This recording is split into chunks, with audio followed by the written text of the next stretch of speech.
ராமாயணத்தில் நாம் பொழுதிலிருந்து மனிதனாக வரும் வரையிலும் எத்தனையோ உடல்களை மாற்றி உணவாக உட்கொள்ளும் உணவுக்குள் மறைந்து வரும் நஞ்சினை மனித உடல் மாற்றி விடுகின்றது. ஆகவே வரும் ஆறாவது அறிவின் தன்மை கொண்டு தீமை என்ற நிலைகளை நாம் அகற்ற தெரிந்து கொண்டவன் என்ன பன்றி சாக்கடை உள்ள நாட்டத்தை பிளந்து நல்ல உணர்வை சேர்த்து அதன் வழி இந்த உயிரை சென்ற பின் அந்த பன்றி உடல் சேர்த்து கொண்ட உணர்வுகள் தான் ஆக நமக்குள் நஞ்சை நீக்கி நல்ல உணர்வை வளர்க்கும் அந்த மனித உறுப்புகளை உருவாக்கி மனிதனாக்கியது. தீமைகளை நீக்கி நல்வழி நடத்தும் உணர்வின் எண்ணம் கொண்டு மனிதன் செயலாகும் இந்த சக்தியை பெற்றது. இதையெல்லாம் நாம் தெரிந்து கொள்தல் வேண்டும். கேசட் கரெக்டா போட்டு வந்துருங்க. ஆகவே இதை போல அந்த வளர்ந்த நிலைகள் இப்ப மனிதனான பின் அன்பும் பண்பும் பரிவு என்ற நிலை வரும். அந்த பண்பு என்ற நிலைகள் பாசத்தால் நாம் நோயாளி நுகர்ந்து விட்டால் அந்த நோயின் வலிமை பெற்றது.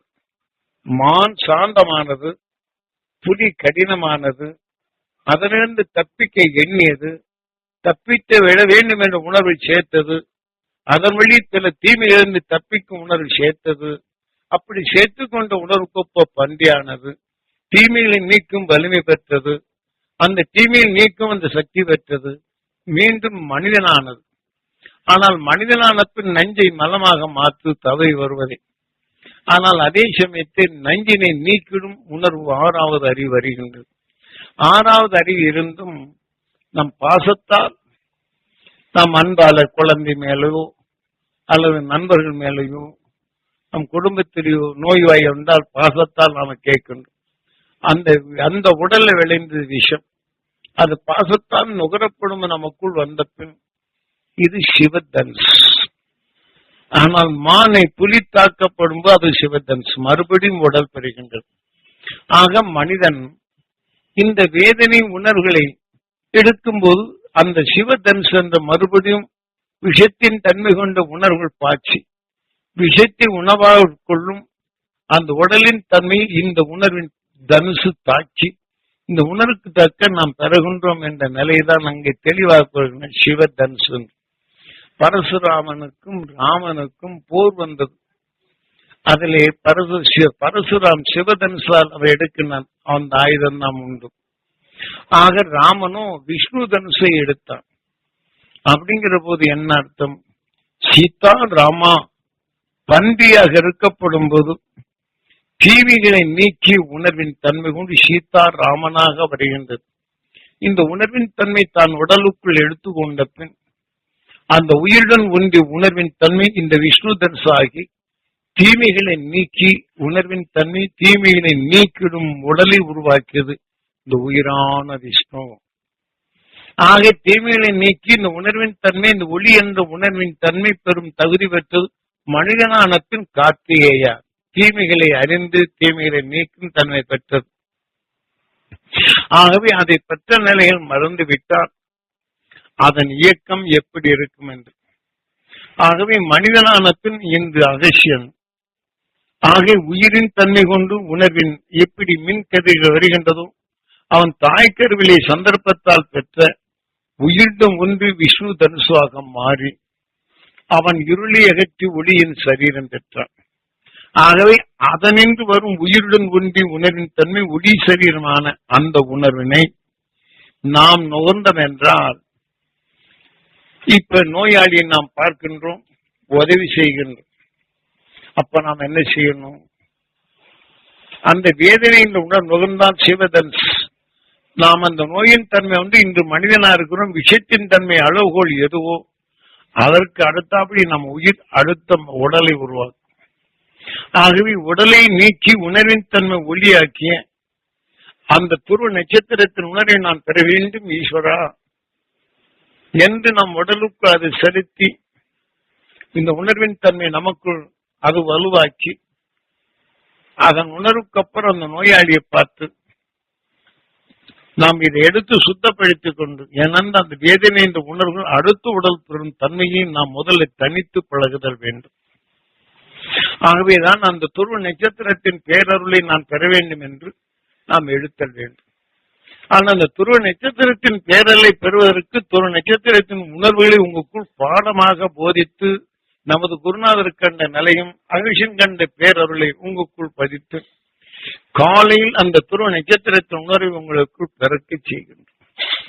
எவரொருவர் அதை பெருகி பழகின்றனரோ இருளை நீக்கும் உணர்வை பெறுகின்றனர். ஆகவே இருளை நீக்கும் உணர்வு பெறாதபடி நீங்கள் துருவ நட்சத்திரத்தில் நான் பெறுவேன் என்றால் அது சாதாரணமானதல்ல. ஆகவே குரு வழியில் இது பதிவு செய்து நினைவு கொண்டு அதை கவர்ந்து அதை உணர்வை நம் ரத்தத்தில் கலக்க செய்தல் வேண்டும். ஆகவே இவ்வழியில் கொஞ்சம்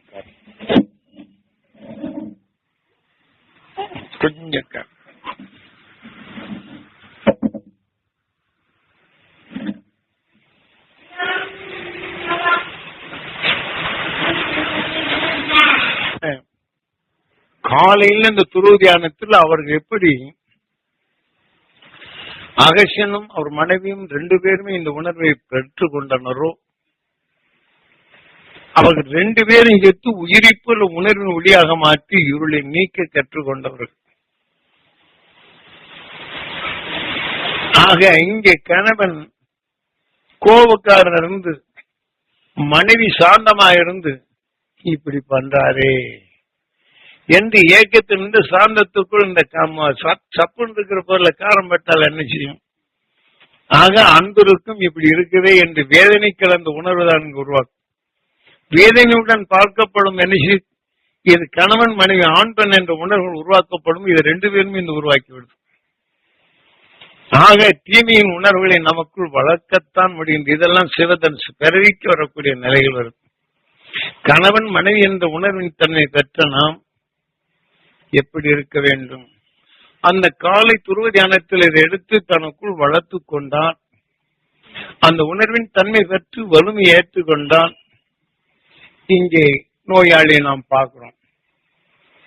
ஏனென்றால் அவர் விஷ்ணு உயிரின் தன்மை கொண்டு, ஏனென்றால் இன்று உதாரணமாக ஆண்பால் என்ற கார்த்திகை நட்சத்திரமும் பெண்பால் என்ற ரேவதி நட்சத்திரம் 2 மோதலாகி இணைய போகும்போது வியாழன் கோளோடு இணைந்து அது இணைந்து வாழும் சக்தி வருகின்றது. அப்போ உயிரணு ஆகின்றது.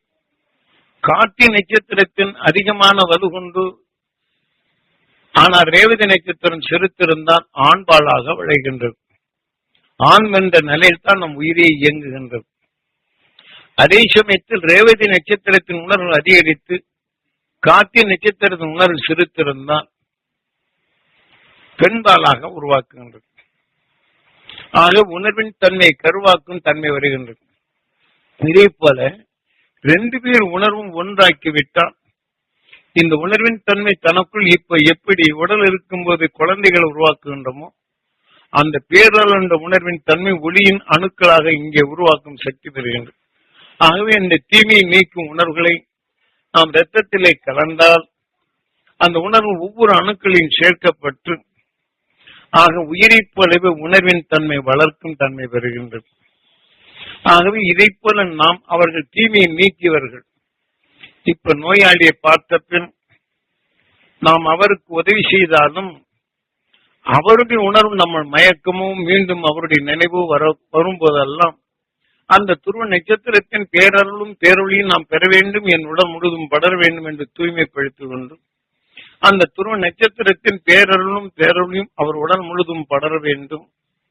அவர் ஜீவான்மா ஜீவன்கள் பெற வேண்டும், அவர் உடல் நலம் பெற வேண்டும் என்று எண்ணினால் நாம் அவரின் உணர்வை நாம் சாதாரணமா மிளகா காரமா இருக்குது, மற்ற பொருளோடு கலந்தவன காரத்தின் தன்மை தனித்து ருசி ஆவது போல என்று எல்லா பொருளும் போட்டு பச்சை கற்பூரத்தை கொஞ்சோண்டு அல்வாவிலையோ அல்லது லட்டுலையோ அந்த அளவுக்கு மீறி போட்டால் வாய்ப்புண்ணாய். ஆக விஷத்தை அடைக்கு சுவைக்கும் வருகின்றது.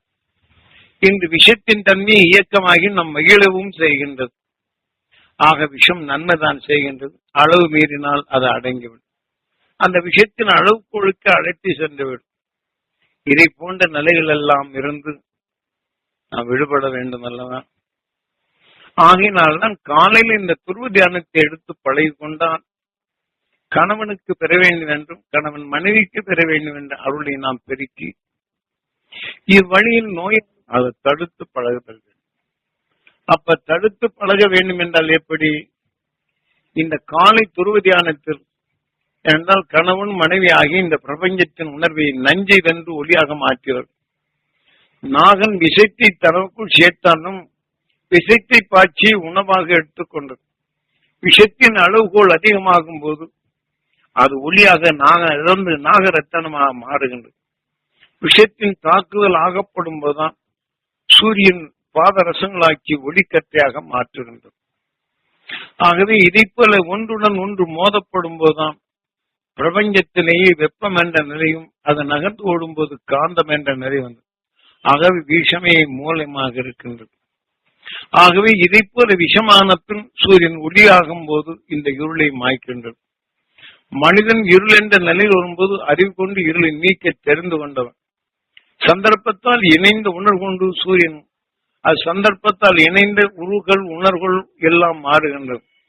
மனிதன் தீமை என்ற உணர்வு பார்த்து சந்திக்கும் போது தீமை என்ற உணர்வு நுகர அறிந்து முடிகின்றது. அந்த சந்தர்ப்பத்தை மாற்றி அமைக்கும் சக்தி பெற்றவன். அப்ப தீமை என்ற உணர்வு நமக்குள் வரப்படும் போது அந்த துருவ நட்சத்திரத்தின் பேரருளும் பேரொழியும் நாம் பெற வேண்டும், என் உடல் முழுதும் படர வேண்டும், என் ஜீவான்மா ஜீவனுக்கள் பெற வேண்டும் என்று இந்த சந்தர்ப்பத்தை உருவாக்கினால் அந்த நஞ்சினை மாற்றிடும் அருள் சக்தி பெறுகின்றது. சந்தர்ப்பத்தால் நாம் நோயாளியை நுகருகின்றோம், உதவுகின்றோம், பண்புடன் பரிவுடன் கேட்கின்றோம். கேட்ட உணர்வு உயிரிழப்பட்ட பின் அந்த வேதனை உணர்ச்சியில் நமக்குள் சென்று இரத்தத்தில் கலந்து நம் உடலுள்ள நல்ல அணுக்களின் தன்மை திசை மாற்றுகின்றது. இப்ப இந்த சந்தர்ப்பம் அது நுகர்ந்து கொண்ட பின் நம் உடலில் அந்த விஷ அணுக்களாக மாறி நோய்களாக மாறும். ஆக இத்தகைய சந்தர்ப்பம் இருந்தாலும் நாம் முதல்ல ஞானிகள் சொன்ன நமது குருநாதர் சொன்ன அகசின் பெற்ற இந்த உண்மையின் வெளிப்படி கணவனும் மனைவியும் அந்த துருவ நட்சத்திரத்தின் உணர்வை பெற்று அதன் வழிகொண்டு இதை போல இருந்த இருபாலரும் ஒன்றாக இணைந்திருந்தால் இந்த நோயாளி என்ற உணர்வை நாம் கேட்டறிந்தாலும் ஈஸ்வராய் என்று நம் கண்ணின் தன்மையை உயிருடன் ஒன்றப்பட்டு இந்த புருவ மத்தியில் எண்ணப்படும் போது அந்த நோயாளி உணர்வு உள்புகாமல் தடுக்கப்படுகின்றது.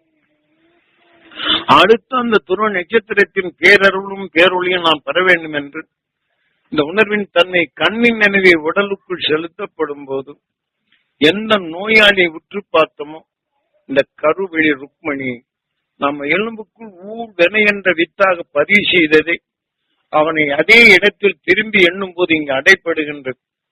ஆக இங்கே அடைப்படுவது உள்ளுக்கு இழுக்கும் சக்தி குறைகின்றது.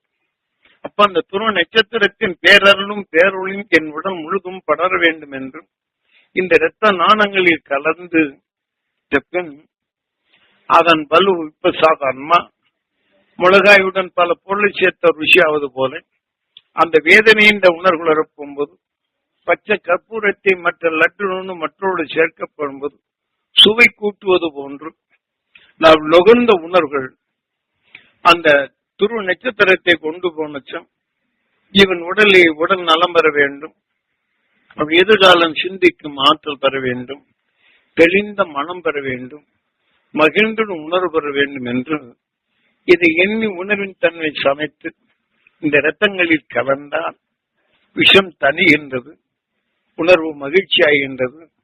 இந்த உணர்வினை நம் உடல் உள்ள அணுக்களுக்கு சேர்க்கப்படும் போது அந்த விஷயத்தின் தன்மையினால் ஆக்க சக்தி அதிகமாகின்றது. இன்று ஒரு குடம் பாலில் நீங்கள் பாதாமையை போட்டிருந்தாலும் ஒரு துளி விஷம் பெற்றால் அந்த பாலின் தன்மை அனைத்தும் விஷமாக மாறுகின்றது.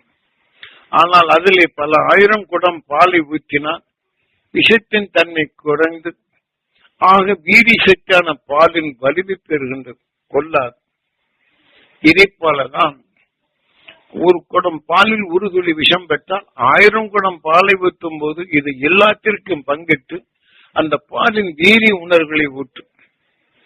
இதை போலதான் இன்று மருந்துகளோ கெமிக்கல் கலந்த பல நிலைகளை செயல்படும் போது விஞ்ஞானிகள் ஒரு பாலுக்கு, அதாவது ஒரு பொருளை தயார் செய்யும் போது அந்த விஷத்தின் தன்மை கொண்ட உணர்ச்சிகளை இந்த பாம்பினங்கள் ஒவ்வொரு விஷயங்களும் உமிழ்த்துகின்றன. அந்தந்த விஷயங்களை தேடி எடுத்து எந்தெந்த குணங்கள் கொண்டு ஒரு மனிதனுக்கு நோயாகின்றதோ அதில் இந்த மருந்தினை செலுத்தி அந்த மருந்தினை வீரியமாக செயல்படுத்த அந்த பாம்பினத்தின் விஷத்தை சிறிதளவு அது கலந்து அந்த உணர்ச்சிகளை ஊற்றி அது போன்ற நோய்கள் இருப்பினும் இந்த மருந்தினை அதனுடன் கலக்க செய்து ஈர்த்து இந்த உணர்வின் தன்மை நோயை மாற்றிடும் தன்மையாக கொண்டிருக்கின்ற விஞ்ஞான அறிவு. ஆகவே இதன் விஷயத்தின் தன்மை அதே மருந்து அதிகமானால் சிறிதளவு வந்து அதை அடைக்கிறாலும் எந்த விஷயத்தின் தன்மை பெற்றதோ நாளடைவில் இதானால் இந்த விஷயத்தின் தன்மை கொண்ட அதே விஷம் அதிகமாகிவிட்டால் இந்த மருந்து செல்லாது. இது நேரடி மருந்தாக தான் விஞ்ஞான அறிவால் புகுத்தவன் இந்த மனிதனின் வாழ்க்கையில் வாழ்வதற்கு உதவி செய்கின்றான். ஆனால் சிறிது காலமே வருகின்றது. ஆகவே விஞ்ஞானியால் உறுப்புகளை மாற்றி அமைக்கின்றான், அங்கங்களை மாற்றி அமைக்கின்றான். இதை வைத்து நாம் வாழலாம் என்ற நிலைகள் இருக்கின்றன. சிறிது காலமே வாழும் நிலைகளுக்கு தேடி செல்வத்தை அவர் கொடுத்து சிறிது காலத்தில் வாழ்ந்தாலும் எனக்கு அங்கங்கள் குறைந்து விட்டது, இவ்வளவு செலவழித்தேன், இதை நான் செயல்படுத்த முடியல என்று வேதனைத்தான் இங்கு வளர்க்க முடியுமே தவிர நாம் இதை வளர்க்க முடிவதில்லை. ஆக இத்தகைய நிலை ஏற்பட்டாலும் நாம் அந்த துருவ நட்சத்திரத்தின் பேரலும் பெற்று சந்தர்ப்பத்தால் நுகர்ந்த நிலைகளில் என் உடற்புகள் கட்டாலும் 62 உணர்வின் ஒளியின் சரீரம் பெறும் அந்த தகுதி பெற வேண்டும் என்று இத்தகைய நோயாளிகளும் அந்த உணர்வுகளை நுகர்ந்தால் உடல்களில் அங்கங்களோ உடல் உறுப்புகளில் குறைந்தவர்களோ அதனால் நோய்கள் வந்தாரோ நுகர்ந்த உணர்வுகள் இப்படி வந்தாலும் அவர் உணர்வு எனக்குள் பெருக பெற்று இனி உயிருடன் கொண்டு ஒளியின் சரீரம் பெற வேண்டும். ஆனால் கணவனும் மனைவி இதே போல எடுத்துக்கொண்ட பின் தன் கணவனுக்கு அந்த நிலை பெற வேண்டும் என்று எண்ணி பழகுதல் வேண்டும். ஆகவே இதை போன்று எடுத்தால் மனிதனுக்கு பின் அழியா செல்வமான எரிந்த செல்வம் பெற்று இந்த உடலுக்கு பின் ஒரு நட்சத்திரத்தின் ஈர்ப்பு ஓட்டத்திற்கு செல்கின்றோம். ஆகவே இதை நாம் எடுத்துக்கொண்டவர்கள் கணவன் மனைவியும் அவசியம் இதை பெற வேண்டும். இந்த கணவன் இல்லை நாம் சொல்லும் நேரத்தில் கேட்கப்படும் போது கணவன் இல்லையே என்று இல்லை, அதே கணவன் உணர்வுகள் நமக்குள் உண்டு. ஆகவே அந்த துருவ நட்சத்திரத்தின் பேரருளும் பேரவையும் பெற வேண்டும். என் கணவன் உயிரான்மா துருவ நட்சத்திரத்துடன் இணைந்து சப்தரிஷி மண்டலத்துடன் இணைய வேண்டும் என்று உணர்வை எடுத்துக்கொண்டே இருந்தால் அந்த ஆன்மாக்களை அங்கே செலுத்திவிடும். 100 வருடம் வரையிலும் இந்த ஆன்மாக்கள் இன்னொரு உடலுக்கு செல்லாது. ஆகவே இதை போன்ற அந்த உணர்வின் தன்மை பெற்று அந்த ஆன்மாக்களை வின் செலுத்தால் அவர் வாழ்ந்த காலத்தில் இந்த உணர்வுகள் நம்முடன் ஒன்றிதான் இருக்கின்றன.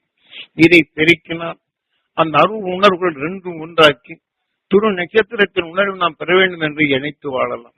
அப்படி வாழும் உணர்வின் தன்மை கொண்டு நாம் இந்த உடலை விட்டு நாம் சென்றாலும் அடுத்தடுத்து இந்த காலை நேரங்கள் இந்த என்னுடன் வாழ்ந்து உடலை விட்டு பிரிஞ்சு சென்ற இந்த ஆன்மா சப்தரிஷி மண்டலத்துடன் இணைந்து உடல் பெறும் உணர்வுகள் கரைந்து பெருவீடு பெருநிலை என்ற நிலை அடைய வேண்டும் என்று இதை போல அடிக்கடி நாம் காலையிலே சொல்லப்படும் போது அவர் இந்த உடலை பெற்ற நஞ்சினை அங்கே கரைக்கப்படுகிறது. அந்த அரு உணர்வு அங்கே கூடுகின்றது. அரு உணர்வை நாம் நுகரப்படும் போது எளிதில் நாம் பெறுகின்றோம். நம் உடலில் அறியாம விஷயத்தை இருளை மயக்கின்றோம். எந்த மனிதனும் தவறு செய்யவில்லை, சந்தர்ப்பத்தால் நுகர்ந்த உணர்வுகள் தான் பிரித்து ஆளுகின்றது. ஆகவே அந்த சந்தர்ப்பத்தை நாம் இதை ஏற்படுத்தி இத்தகைய தீமையிலிருந்து விடுபட்டு இந்த உடலுக்கு பின் நாம் விஞ்ஞானத்தின் நிலையில் கொண்டு வாழும் காலத்தில் மெய்ஞானின் உணர்வை நமக்குள் சேர்த்து இனி இந்த உடலுக்கு பின் பிறவியில்லை என்ற நிலையை அடைவதே கடைசி நிலை. நான் சொல்றது உங்களுக்கு நல்லா அர்த்தமாதுங்களா? அதனால நீங்கள் இதை செய்து காலையில இந்த துருவ தியானத்தில் நீங்க எடுக்கணும். கணவன் மனைவி எப்படி இருந்தாலும் சரி, வெளியூர்ல இருந்தாலும் சரி, அந்த துருவ நட்சத்திரத்தின் பேரால் நாம் பெறணும். என் உடல்ல படரணும், என் மனைவிக்கு கிடைக்கணும், என் கணவருக்கு கிடைக்கணும். இது எண்ணி பழகும். நோய் என்ற நிலைகள் யாரு பார்த்தாலும் அடுத்த நிமிடம் என்ன செய்யணும்? அந்த துருவ நட்சத்திரத்தின் பேரருளும் பேரொழியும் நாம் பெறணும். என் உடல் முழுதும் படரணும். இந்த நிலையை நாம் உள்ளுக்கு வலுவேற்றி கொண்டால் அந்த நோயின் உணர்வு நமக்குள் போகும். அப்ப அந்த துருவ நட்சத்திரத்தின் பேரருளும் பேரொழியும் பெறணும். அந்த நோயாளி உடல்ல படரணும், அந்த நோய் நீங்கி நல்லாகணும் அப்படின்னு சொல்லணும். ஏனென்றால் நாம் மகிழ்ச்சிக்கு உணர்வின் தன்மை நமக்குள் எடுக்க போகும்போது நமக்குள் அந்த உணர்வின் சொல்லாக வருகின்றது. நாராயணன் திரேதா யுகத்தில் சீதா ராமனாக தோன்றுகின்றார். ஆக நாம் சுவையும் உணர்வு வரப்பும்போது எண்ணங்கள் உணர்ச்சி வருகின்றது. அந்த எண்ணத்தின் தன்மை வெளியே செல்லும் போது நோயாளியின் செதிகளிலே படுகின்றது. இந்த உணர்ச்சியின் தன்மை கவரும் சக்தி வருகின்றது. உயிரிலே பட்ட பின் இந்த உணர்ச்சியில் உடல் முழுதும் செல்ல போகும்போது ராமனின் பக்தன் ஆஞ்சநேயன், ராமன் எண்ணம். ஆகவே நாம் எதை எழுத்தமோ இந்த உணர்வு முன்னோடியாகி அவன் வாய்வு புத்திரன் உயிரிலே பட்டு வாய்வாக சென்று இந்த உணர்வு அலைகள் அங்கு படர்ந்து இந்த நன்மை உணர்ச்சியை தூண்டி அவனை நினைவுபடுத்த செய்கின்றது. இதெல்லாம் நாம ராமாயணத்தில் இவ்வளவு தெளிவா கொடுத்திருக்காங்க. அதை யாராலும் நம்ம சற்று சிந்திக்கிறோமா என்றால் இல்லை. ஆகவேதான் இப்ப நாம் பல கோடி சரீரங்களை கிடைத்துக் கொண்ட பின் இன்று ராமேஸ்வரத்தில் கோடிக்கரை என்று இருந்தாலும் தனுசு கோடி. இப்ப நமது வாழ்க்கை இதே போல நோயாளி பார்க்கும்போது இது சிவதனுசாக மாறுது. நமக்குள் மீண்டும் பிறவிக்கு வருது. அப்ப நாம் பிறவிக்கு வராதபடி இருக்க அந்த துருவ நட்சத்திரத்தின் கணவன் மனைவியை சேர்த்து கொண்டா அந்த துருவ நட்சத்திரத்தின் பேரருளும் பேரொழியும் என்று கவர்ந்து என் உடலுக்குள் படர்ந்து என் உடல் உள்ள ஜீவான்மா பெற வேண்டும் என்ற உணர்வை ஊட்டினால் இது விஷ்ணு தனுஷ். ஆக அந்த உணர்வின் தன்மை நமக்குள் சேர்த்து இந்த வாழ்நாளில் இந்த ராமன் என்ன செய்யறான், நேரம் ஆயிப்போச்சுன்னு மணலை கொட்டி பூஜிக்காரங்க. இந்த உடல்ல கொஞ்ச நாள் நாம் வாழுகின்றோம். இந்த உடல் இருக்கும் போது இந்த எண்ணங்களை வளர்த்து நாம் எல்லாரும் ஒன்றாக்க வேண்டும். பகமை உணர்வற்ற நிலையில் வரப்போகும்போது உயிருடன் ஒன்றி இருளின் நீக்கி உணர்வின் தன்மை ஒளியாக்கப்படும் போது இங்கு ஒன்றாகின்றது. நான் என்ன செய்தது, தனுசு கோடி கோடி உடல்கள் பற்றி என்று ஒரு கோடிக்கரையானதை கூடி உணர்வின் தீமையை உடல் மாற்றியதை நாம கூடி அதாவது உடலை நீக்கி அந்த உணர்வின் ஒளியை நாம் அந்த கூடியிலும் சேர்த்தோம்னா ஒன்றென்ற நிலைகள் அடைகின்றது. ராமேஸ்வரத்தில் இவ்வளவு பெரிய புதையல் மடைந்திருக்கின்றது. ராமேஸ்வரத்தில் என்ன செய்யறோம், 27 கிணத்துலையும் போய் அடிச்சு குளிச்சு அவன்கிட்ட காசை கொடுத்து போட்டு மோட்சத்துக்கு போறதுக்காக வேண்டி இங்க பாவத்தை போக்கி இங்க இது பண்ணி போட்டு நீங்க போய் கோடி தீர்த்தத்துல குடிச்சுட்டாங்க. நான் போய் எல்லாம் தீர்த்தத்தை பண்ண அங்க கடிசல் பண்ண எல்லாத்துக்கும் காசை கொடுத்து வெளிக்கு போறேன். அவன் சொன்ன சாஸ்திர நிலையில் நாம் மறைந்து போய்விட்டது. நாம் நினைவு கூட கொண்டு விடாத மடியில காசை கொடுத்து நாம் கொண்டு போகும் நிலையில் தான் வருகிறோம். அதனால இதே போல 2 பேர் ரோட்ல சண்டை போடுறாங்க. இப்ப நீங்க என்ன செய்வீங்க, படுவாய்ப்பு இப்படி மோதிக்கிறாங்க பாருன்னு நினைக்கிறேன். இப்ப நீங்க கருவெளி ருக்குமணி பதிவாக்கி கண்ணோடு சேர்ந்த காந்த புலன் அதை கவர்ந்து உயிரில மோதும். மோதிய பின் என்ன செய்து சண்டை போடான்னு உண்மை சொல்றதான் சத்தியபாமன். இந்த உணர்வின் தன்னை ரத்தத்துக்குள் கலந்த உடனே நமக்குள்ள இருக்கக்கூடிய நல்ல குணங்களுக்கு இருக்கும் போது அப்ப நிச்சயம் நம்மளுக்கு பதட்டமும் நடுக்கம் வரும். இது ஏற்றுக்கொள்ள மறுக்கும். பதட்டம் எங்க இருந்து வருது, நாம் நுகர்ந்த உணர்வு உள்ள அணுக்கள் ஏற்றுக்கொள்ளாதனா இத்தகைய பதட்டங்கள் வருகின்றது. அப்ப அதை மாற்றணுமா இல்லையா? அப்போது நாம் என்ன செய்யணும், இந்த காலை துருவ தியானத்தை எடுத்துக்கொண்டவர்கள் அந்த துருவ நட்சத்திரத்தின் பேரருளும் பேரொழியும் நான் பெற வேண்டும், என் உடல் முழுதும் படர வேண்டும், என் ஜீவாத்மா பெற வேண்டும் என்று தூய்மைப்படுத்திக் கொள்ள வேண்டும். அழுக்குல துணியில அழுக்குப்பட்டா தொடச்சிடுறோம், கையில் அழுக்குப்பட்டா கழுவிடுறோம், மேல அழுக்குப்பட்டா குளிச்சிடுறோம், கண்ணாடியில் அழுக்குப்பட்டா தொடச்சிடுறோம். கண்ணாடியில் அழுக்குப்பட்ட பின் முகத்தை பார்த்தா நம்மளுக்கு தெரியுமோ, நம்ம முகம் தெரியாது, தொடக்கணும். அப்ப நம்ம முகம் தெரியும். ஆகவே நம்ம ஆன்மாவில் இந்த அழுக்குப்பட்டா நம்ம நல்ல குணங்களை பார்க்க முடியுமா? பார்க்க முடியல. அப்ப நம்ம